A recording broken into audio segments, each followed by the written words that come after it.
Hi,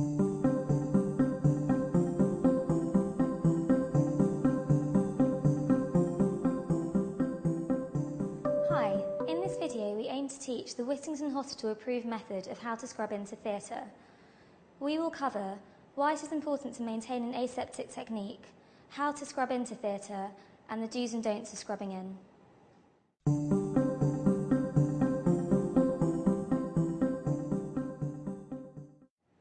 Why is it important to maintain an aseptic technique? We all have microorganisms on our skin, hair and clothing. During invasive procedures, it is important that these microorganisms are not introduced into the patient's body. Therefore, sterile attire is worn during such procedures. Hand hygiene is especially important because these come into closest contact with the patient. They are also an important source of transient bacteria, so it is important to re-scrub between patients when in theatre.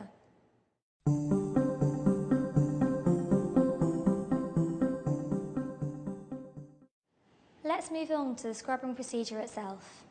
Before entering the clean zone of a theatre, you must make sure your hands are socially clean and take off any nail polish. Take off your clothes and jewellery and put on theatre scrubs and shoes, and put on a theatre hat. Now you're ready to enter the theatre. When you first enter the scrubbing room, you should find and set up your equipment.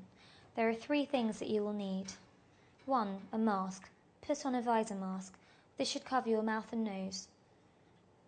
2. A gown. And 3. A pair of gloves, making sure you've picked the correct size. Now, open the gown packet onto a flat surface. Tear open the plastic packet and allow the white packet inside to tip out, making sure not to touch it.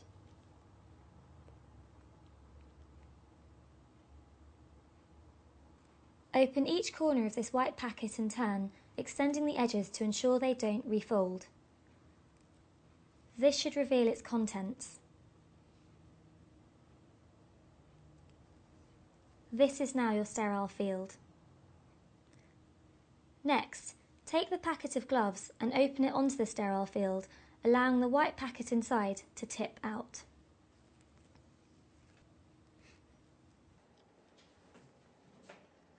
Take a scrubbing brush. As you can see, there is a brush on one side and a sponge on the other.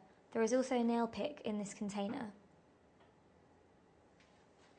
Open the packet and leave the brush resting in its container by the sink. There are 8 steps to scrubbing in. 1. Washing your hands and forearms for the first time. Turn on the taps.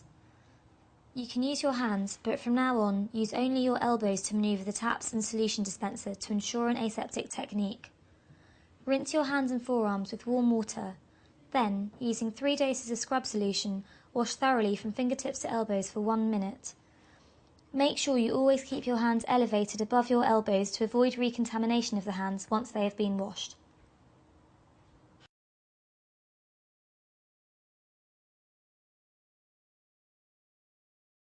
Two. Cleaning your nails. Firstly, lather your hands and forearms with scrubbing solution. Then, take the nail pick and clean each nail in turn, rinsing the pick after each nail. The pick should later be discarded in the sharps bin. For now, you can rest it by the sink. Then rinse your hands and forearms. Now it is time to pick up the brush. Apply scrub solution and water to the brush and scrub your nails on both hands. Lastly, rinse your hands and forearms. 3. Washing your hands and forearms for the second time. This time, wash your arms from the hands to your elbow using the scrub solution and then rinse off. Make sure you pay particular attention to cleaning your hands in this step. This should take 3 minutes. 4. Turn off the taps. Do this with your elbows, remembering to keep your hands elevated. 5. Drying your arms. Now you can turn towards your equipment. At the top of the gown packet, there should be 2 white towels. Dry each arm in turn, using a different towel for each arm. The skin should be blotted dry, starting at the fingertips and working down towards the elbows. You should not move the towel back up the arm. Then, discard the towel immediately after use. 6. Putting on the gown. The gown should now be visible in the packet. You should be able to see 2 pockets on either side of the gown. Slide your hands into these pockets and raise and abduct your arms. This should slide your arms into the sleeves of the gown and open it up around you. Do not allow your hands to come out of the sleeves at this point. They should remain in the cuffs. When doing this step, make sure you're in an open space so that the gown does not come into contact with any surrounding objects. A circulating person will assist you with securing your gown by tying up the back. 7. Putting on the gloves. In your sterile field, open the 2 sides of the gloves packet, extending the edges to ensure they don't refold. Each glove will be labelled with left or right. With your hand still in the cuffs of your gown, take the left glove and place it on the left cuff. Your left hand should be facing palm side up in the cuff. The fingers of the glove should be facing towards you. Through the sleeve, grasp the cuff of the glove, draw it over your sleeve using the other hand. Now manoeuvre your hand into the glove. The white part of your sleeve should remain on the inside of the glove. Do the same with your other hand. Never allow your bare hands to come in contact with the gloves or the outside of the gown. 8. Securing the gown. You will find a card on your waist which you should now hand to the circulating person. Make sure you are holding the blue side and offer them the white side. They will hold this card as you turn 360 degrees.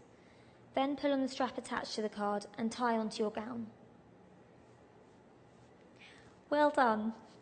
You are now scrubbed in. You will be able to touch anything in the sterile field. This includes the preps and drapes part of the patient and anything that is covered in a blue or green fabric. To remove the gown, pull on the front and remove the gown with the glove still attached, folding it in on itself. Dispose of it in a clinical waste bin. Wash your hands immediately afterwards.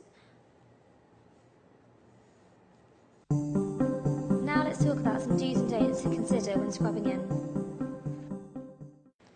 Do go to the toilet before theatre.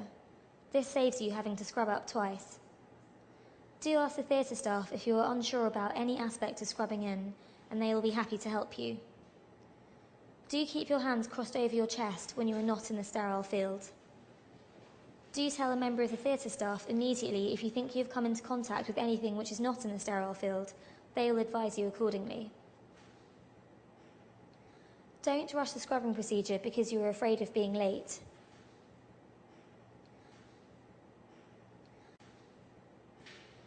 Don't let your hands fall below waist level after you've scrubbed in. Don't touch your head or face during surgery. If you have an itchy nose or your mask is uncomfortable, ask another member of the theatre team to help you. Don't scrub in if you have an open cut in your hands. It is best to ask a member of the team what to do in this situation.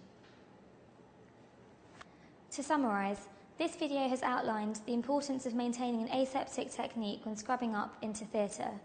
We have demonstrated the 8 steps of how to scrub in and covered key do and don't points to remember. The best way to become familiar with scrubbing up is to practice it as much as possible. Thank you for watching.